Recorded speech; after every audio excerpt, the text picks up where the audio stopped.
बिस्मिल्लाहिर्रहमानिर्रहीम। अब वाबुल जुमुआती, जुमुआ से मुताल्लिक़ अबवाब हैं। जुमा के दिन की भी बात होगी और नमाज जुमा की भी बात होगी। बाब फ़ज़ल यौमिल जुमुआ, जुमा के दिन की फ़जीलत क्या है। इमाम तिरमिज़ी अपनी सनद के साथ बयान करते हैं कि हज़रत अबू हुरैरा रज़ियल्लाहु ताला अन्हु कहते हैं कि नबी पाक सल्लल्लाहु अलैहि वालिहि वसल्लम ने फरमाया, खैरु यौमिन तलाअत फ़ीहि शम्सु यौमुल जुमुआ, कि जिन दिनों पे सूरज तुलू हुआ उनमें बेहतरीन दिन यौमुल जुमुआ है। और इस दिन की फ़जीलत की वजूहात में से एक वजह फ़ीही खुलिक़ आदम, तख्लीक़ आदम, व फ़ीही उदखिलल जन्नह, जन्नत में जाना इसी दिन हुआ, और वफ़ीही उख़रिज मिन्हा, और जुम्मों के दिन ही जन्नत से वो ज़मीन पे तशरीफ़ लाए। वला तक़ुमुस्साअतु इल्ला फ़ी यौमिल जुमुआ, और क़यामत जुम्मा के दिन ही कायम होगी। ये इस दिन के फ़ज़ाइल हैं, और भी बहुत सारे हैं, ये चंद एक यहाँ पे बयान हुए हैं। फ़िस्साअति अल्लती तुरजा फ़ी यौमिल जुमुआ, जुमा के अंदर, जुमा के दिन एक घड़ी ऐसी है कि उसके अंदर उम्मीद है इस बात की कि जो मांगेंगे वो मिलेगा। कबूलियत की घड़ी जिसे कहते हैं, जुमा के अंदर कबूलियत की एक घड़ी है। कुछ रिवायतों से पता लगेगा वो घड़ी असर के बाद है और मगरिब तक है, और कुछ रिवायात से पता लगेगा वो घड़ी ऐन जुमा की नमाज का वक्त है। तो अल-मुख्तसर ये कि वो घड़ी जुमा के दिन कोई भी हो सकती है, लेकिन ज़्यादा जो रिवायात हैं, जो मज़बूत रिवायात हैं, वो यही बताती हैं वो घड़ी असर के बाद मगरिब तक है। और कुछ रिवायतों से पता लगता है, हुज़ूर सल्लल्लाहु अलैहि वसल्लम के फ़रामीन से ये नतीजा निकलता है कि वो घड़ी है असर की नमाज के बाद नमाज में मशगूल होना। असर की नमाज के बाद नमाज में, अब सवाल ये है असर के बाद तो नफल जायज़ ही नहीं, तो ये नमाज में मशगूल होने का मतलब क्या। तो नमाज में मशगूल होने का मतलब ये है कि जो किसी नमाज के इंतज़ार में बैठा वो ऐसा ही है जैसा वो नमाज में है। तो असर के बाद कोई अगर उसी नशिस्त पे रहे और वो मगरिब का इंतज़ार करे और दुआओं और मुनाजात में रहे, तो वो ऐसा ही है जैसा कि वो नमाज में है। नमाज का इंतज़ार नमाज में ही है, और वो घड़ी उस एक घड़ी ऐसी है जो कबूलियत की है। तो लिहाजा असर से लेकर मगरिब तक, असर की नमाज़ पढ़ने जाए आदमी मस्जिद में तो बैठ जाए जुमा के दिन, और मगरिब तक वहीं मुनाजात में मसरूफ़ रहे, और फिर मगरिब की अज़ान हो तो वहीं वो उसके बाद पहली सफ़ में तकबीर उला के साथ नमाज़ अदा करें, और उसके बाद वो घर को लौटे, अगर वक़्त हो तो नमाज अवाबीन पढ़े। तो ये घंटा या 1.5 घंटा होता है, लेकिन इसे कोशिश करके गफलत में नहीं गुजारना चाहिए। हम अक्सर अपने रोज़मर्रा के मामलात में मसरूफ़ हो जाते हैं, लेकिन कम अज़ कम हम इतना तो कर सकते हैं कि जुमा के दिन असर और मगरिब के दरमियान किसी भी नाफरमानी का इर्तिकाब ना करें। अगर मुझे अंदेशा है झूठ बोल दूँगा, गलत चीज़ देख लूँगा, तो फिर बेहतर ये है कि वो तन्हा रहे, कमरे में रहे, और वो बाहर ना जाए। असर से मगरिब का जो दौरानिया है वो गफलत में नहीं गुजरना चाहिए। इसके बहुत से फ़वाइद हैं और इसकी बहुत सी बरक़ात हैं। देखें, इमाम तिरमिज़ी अपनी सनद से बयान करते हैं, हज़रत अनस बिन मालिक रज़ियल्लाहु ताला अन्हु कहते हैं कि नबी पाक सल्लल्लाहु अलैहि वसल्लम ने फरमाया, इल्तमिसुस्साअह अल्लती तुरजा फ़ी यौमिल जुमुआ, के जुमा के दिन कबूलियत की घड़ी को तलाश करो। और ये घड़ी तलाश करनी है असर के बाद से लेके गुरूब आफ्ताब तक, यानी कि ये घड़ी है और कबूलियत की है, और इस घड़ी को तलाश करने का हुक्म दिया गया। और तलाश यकीनन इस घड़ी को वही कर सकता है जो तवज्जो के साथ बैठा होगा, जिसकी तवज्जो इस बात की तरफ हो और वो मुनाजात में मसरूफ़ हो कि इस दौरान एक घड़ी, एक लम्हा ऐसा है जिस लम्हे अल्लाह रद्द नहीं फरमाता किसी को, अल्लाह कबूल करता है। इल्तमिसू, तवज्जो के साथ, ठीक है ना, अमर का सीगा।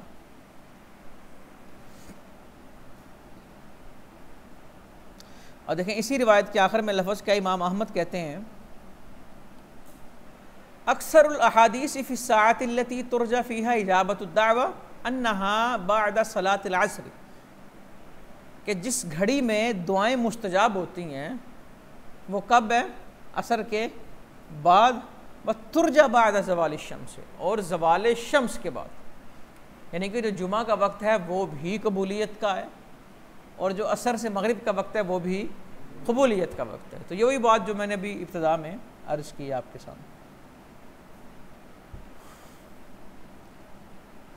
अगली रिवायत देखिए जी, नबी पाक सल्लल्लाहु अलैहि वसल्लम ने फरमाया, जुमा के दिन एक घड़ी ऐसी है, ला यसअलुल्लाहल अब्दु फ़ी शैइन इल्ला अताहुल्लाहु इय्याहु, जो भी मांगता है बंदा अल्लाह उसे अता करता है। तो पूछा अय्यु साअतिन हिया या रसूल अल्लाह सल्लल्लाहु अलैहि वसल्लम, वो घड़ी कौन सी है? तो आपने फरमाया हीना तुक़ामुस सलातु, जब जुमा खड़ा हो जाए या जुम्मे का आगाज़ हो जाए, इला इंसराफ मिनहा, तो मुकम्मल होने तक। जुम्मे का आगाज़ यकीनन जुम्मे की अज़ान अव्वल से होता है, कि जब जुम्मे का आगाज़ हो जाए तब से लेके जुमा की इख्तिताम तक वो घड़ी है। कुछ ने कहा दो खुतबों के दरमियान वो कबूलियत का वक्त है, कुछ कहते हैं वो जुमा के फ़र्ज़ों के बाद कबूलियत का वक्त है। बुज़ुर्गान दीन के मुख्तलिफ़ अक़वाल इसलिए मिलते हैं कि अहदीस तो ये बताती हैं ज़वाल शम्स से लेकर ग़ुरूब आफ्ताब तक कबूलियत की घड़ी, ठीक है, ज़वाल शम्स से लेकर ग़ुरूब आफ्ताब तक, दोनों को अगर मजमुआ करें, कंबाइन करें। लेकिन जिस बुज़ुर्ग की दुआ जिस वक़्त कबूल हुई, उन्होंने ये कहा कि फ़लाँ वक़्त कबूलियत का। किसी के अगर दो खुतबों के दरमियान कबूल हुई तो उन्होंने कह दिया ये वक़्त कबूलियत का, जबकि हकीकत ये है कि ये सारा वक़्त क्या है? कबूलियत का। जो सारे वक़्त में मुनाजात में रहे और इल्तिमास करे और तवज्जो अल्लाह की जानिब रखे, रहमत की जानिब रखे, यकीनन उसकी जो मुराद है वो पूरी हो जाती है।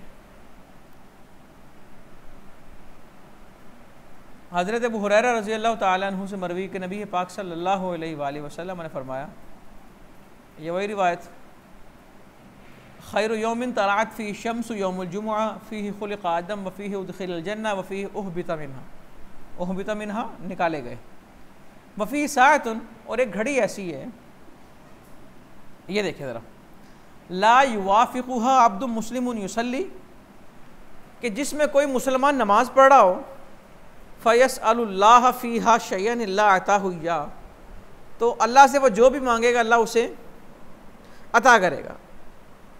यानी कि उस घड़ी की मुवाफ़क़त हो जाए इस बात से कि मुसलमान बंदा नमाज़ पढ़ रहा हो और वो अल्लाह से कुछ मांग रहा हो उसमें अपनी नमाज में, तो अल्लाह उसे वो अता करता है।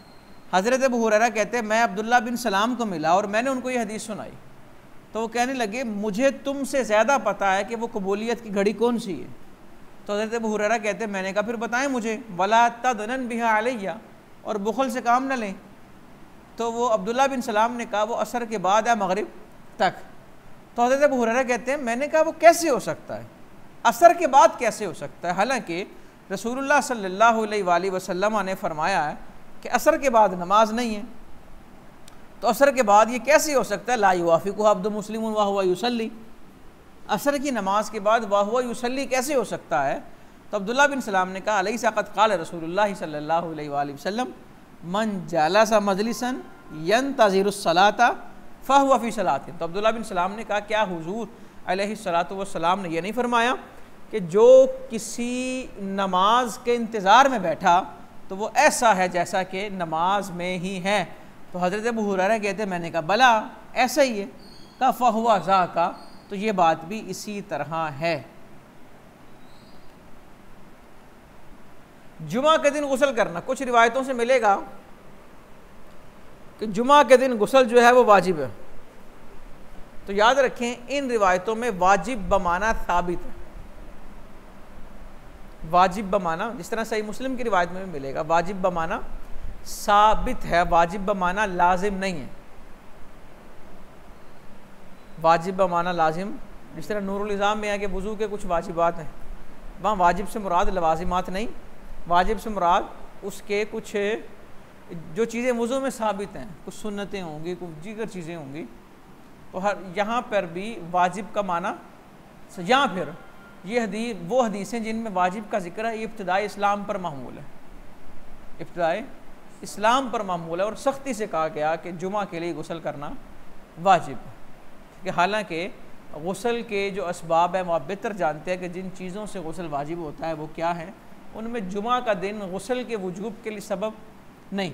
हाँ, जुमे के दिन गुस्ल करना अफजल है। हाँ, अगर कोई आदमी ऐसा है वो जुम्बी तो नहीं, यानी कि जिन चीज़ों से गुस्ल वाजिब होता है ऐसा कोई पाया नहीं गया, लेकिन उसके जिस्म पे मैल ज़्यादा हो गई है, उसके जिस्म पे पसीना ज़्यादा हो गया और जिस्म से बदबू आ रही है, वो बदबूदार हो गया, फिर उसके लिए अगर उसने जुमा के लिए जाना है, जुमा उस पर फ़र्ज़ है, मस्जिद जाना है, तो अब उसके लिए गुस्ल वाजिब है।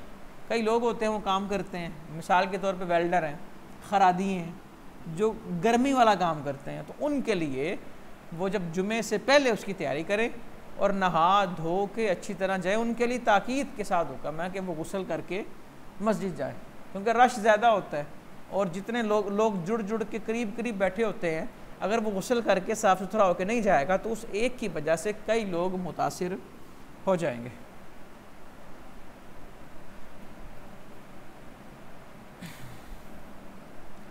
नबी पाक सल्लल्लाहु अलैहि वसल्लम ने फरमाया, जो जुमा के दिन आए उससे चाहिए कि वो गुस्ल करे।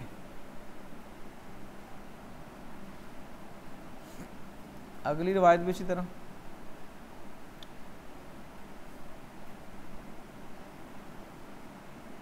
रावी कहते हैं इस इस्ना में थे कि उमर बिन ख़त्ताब जुम्मे का खुतबा दे रहे थे, तो एक शख्स हुजूर सल्लल्लाहु अलैहि वसल्लम के सहाब में से दाखिल हुआ, तो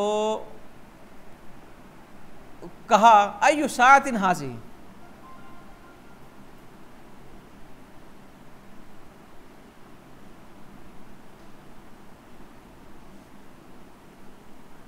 फ़क़ाल मा हुआ इल्ला अन समिअतु निदा व मा ज़िदतु अला अन तवद्दातु क़ाला वल वुदू अइज़न व क़द अलिमत अन्न रसूलल्लाह सल्लल्लाहु अलैहि वसल्लम अमर बिल गुस्ल। हज़रत उमर बिन ख़त्ताब रज़ी अल्लाह तआला अन्हु खुतबा दे रहे थे, तो एक शख्स दाखिल हुए, तो आपने कहा ये सातिन हाज़ी, ये क्या वक्त है? जिस तरह डांट नहीं देते, ये कोई आने का वक्त है। कहा ये क्या वक्त है? तो रावी कहने लगे वाह हुआ इल्ला अन समिअतु, मैंने जैसे ही निदा को सुना, अजान को सुना, वमा ज़िदतु अला अन तवद्दातु, तो वज़ू के अलावा मैंने टाइम ही नहीं लगाया, सिर्फ वज़ू किया और मैं क्या हाजिर हो गया हूँ। तो क़ाल, हज़रत उमर ने कहा वल वज़ू अइज़न, ये भी तो कहो ना कि मैंने गुस्ल की जगह वज़ू किया है, हालांकि तुम जानते हो कि नबी पाक सल्लल्लाहु अलैहि वसल्लम ने जुमे के दिन गुस्ल का हुक्म दिया। किसका हुक्म दिया? गुस्ल का हुक्म दिया, यानी कि अगर गुस्ल करते तो तुम्हें टाइम और ज़्यादा लगता है। यानी कि इसका मतलब ये है कि ज़रा जल्दी फ्री हो जाओ और गुस्ल करके रखो, और जैसे ही जुमे की निदा दी जाए तो फ़ौरन मस्जिद में आ जाओ। अगली रिवायत भी इसी तरह है, फ़ी फ़ज़लिल गुस्ली यौमल जुमा, जुमे के दिन गुस्ल की फजीलत। नबी पाक सल्लल्लाहु अलैहि वसल्लम ने फरमाया मन इग़्तसला यौमल जुमा व गस्सला व बक्करा वब्तकरा, जिसने जुमा के दिन गुस्ल किया और कराया और जल्दी आया और करीब हुआ और गौर से सुना और खामोश रहा, तो हर कदम के बदले 1 साल के रोज़ों का और 1 साल की तहज्जुद का सवाब उसे मिलता। गुस्ल करवाया, कुछ इसकी वजाहत के अंदर लिखते हैं कि गुस्ल कराया का मतलब उसने अपने अहलो अयाल को गुस्ल कराया, बीवी को भी कहा गुस्ल करो, जो घर में थे उनको भी कहा गुस्ल, जितने उसके मातहत हैं। अगर कोई काम कर रहा है, मिसाल के तौर पे एक शख्स के मुलाजिम है, तो वो सिर्फ अपने नहाने का अहतमाम ना करे, मुलाजमों को भी बर वक्त छुट्टी दे और कहे जी आप भी जाके जुमे के लिए गुस्ल करें और नहाएं और जाके जुमे की तैयारी करें और जुमा अदा करें।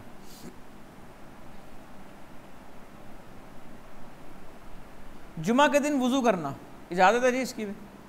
नबी पाक सल्लल्लाहु अलैहि वसल्लम ने फरमाया जिसने वज़ू किया जुमे के दिन फ़बिहा व निअमत, बहुत अच्छा है, लेकिन व मन इग़्तसला फ़ल गुस्लु अफ़ज़ल, लेकिन जिसने गुस्ल किया तो गुस्ल ही अफजल है और गुस्ल ही बेहतर है।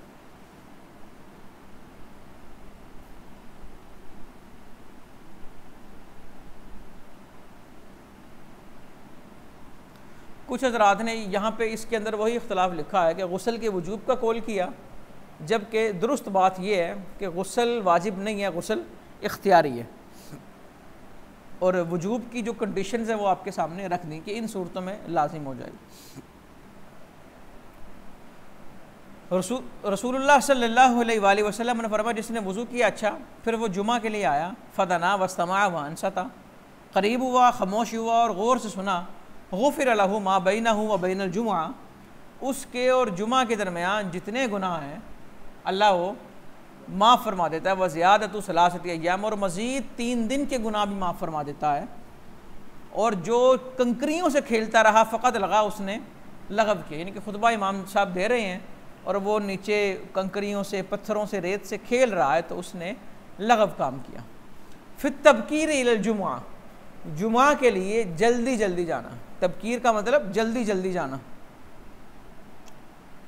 नबी पाक सल्लल्लाहु अलैहि वसल्लम ने फरमाया, जिसने गुस्ल किया जुम्मे के दिन गुस्ले जनाबत, गुस्ले जनाबत, गुस्ले जनाबत का एक माना यहाँ ये है कि गुस्ले जनाबत की तरह का गुस्ल किया, यानी कि पूरा गुस्ल किया। नहाने में और गुस्ल करने में फ़र्क होता है। जिसने पूरा गुस्ल किया, सुम्मा राहा फ़कअन्नमा क़र्रबा बदनतन, और पहली घड़ी में वो मस्जिद चला गया तो उसे ऊँट कुर्बान करने का सवाब मिला, और जो दूसरी घड़ी में गया उसे गाय कुर्बान करने का सवाब मिला, और जो तीसरी घड़ी में गया उसे सींगों वाला दुम्बा कुर्बान करने का सवाब मिला, और जो चौथी घड़ी में गया उसे मुर्गी, और 5वीं घड़ी वाले को एक अंडा कुर्बान करने का सवाब मिला। और जब इमाम खुतबे के लिए आ जाते हैं तो हज़रतिल मलाइका यस्तमिऊन ज़िक्रा, तो अल्लाह का ज़िक्र सुनने के लिए फ़रिश्ते भी जमा हो जाते हैं। अल्लाह का ज़िक्र यस्तमिऊना, गौर से सुनने के लिए, यस्माऊना नहीं है, यस्तमिऊना, इस्तिमता। अल्लाह का ज़िक्र गौर से सुनने का मतलब क्या है कि हमातन गोश होना, और बाकी सारे काम छोड़ के यस्तमतिऊना, यस्माऊना का मतलब कि बाकी काम भी चल रहे हैं और ये भी, और यस्तमतिऊना कि सब कुछ छोड़ के। कुरान में क्या, वइज़ा क़ुरिअल क़ुरानु फ़स्तमिऊ लहू, सारे काम छोड़ के अब कुरान सुनना। व अनसितू, और ख़ामोश रहो, लअल्लकुम तुरहमून। तो ये इस्तिमता और इस सिमा में फ़र्क है। और जो रिकॉर्डेड तिलावत है उसका ये हुक्म नहीं है, वो सुनी जा सकती है, उसका वो हुक्म नहीं है जो रिकॉर्डेड तिलावत है, उसका वो हुक्म ही नहीं है जो लाइव तिलावत का हुक्म है तिलावत ही, लेकिन वो रिकॉर्डेड है ना। जिस तरह रिकॉर्डेड अजान का वो हुक्म नहीं। अब इस तरह तो एक आदमी मोबाइल पे अजान लगाए और मस्जिद के स्पीकर के आगे रख दे और कहे अजान हो गई, कि वो कहे है तो अजान ही ना, तो क्या अजान हो जाएगी? नहीं होगी ना। रिकॉर्डेड का हुक्म कुछ और होता है, असल कुछ और है। जो उसकी मिसल है ना, या नकल, जो नकल है वो हर जगह पे उसका हुक्म असल वाला नहीं होता। बाबू माजा फी तरकील जुमुआत मिन गैरि उज़्रिन, बगैर उज़्र के जुमा छोड़ना। जिसने 3 जुमे लगातार छोड़े, तहावुनन बिहा, सुस्ती का मुजाहरा करते हुए, तो अल्लाह उसके दिल पे मोहर लगा देता है। लेंगे बाकी इंशाल्लाह फिर।